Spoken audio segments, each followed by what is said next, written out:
好莱坞年度盛事第91届奥斯卡金像奖颁奖典礼台湾时间今25日早上举行，历经原主持人凯文哈特 Kevin Hart 辞去主持棒后，今年奥斯卡主办单位找不到人主持，最后决定用唱歌开场，并找艺人轮番上台颁奖串场。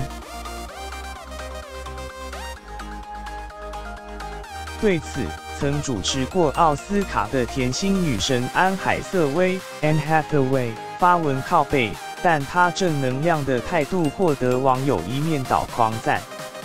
安海瑟薇今在典礼开始前3个小时，在 IG 上发文表示 ：“No matter what happens with today's show, just remember it has already been worse. Happy Oscars！” 无论今天的典礼发生什么事，记住一件事：最糟的已经过了。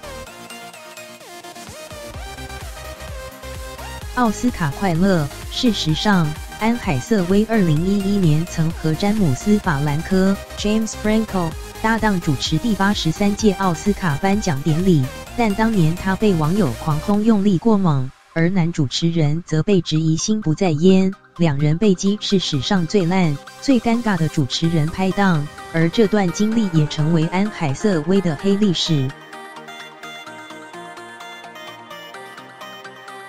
今年奥斯卡面临91年来第2度面临没主持人的窘况。安海瑟薇先前受访时曾表示，没人想接主持棒，真的就是因为奥斯卡实在极度隆重。要是金球奖，大家或许可以小酌或不小心飙点脏话，但奥斯卡不会容许。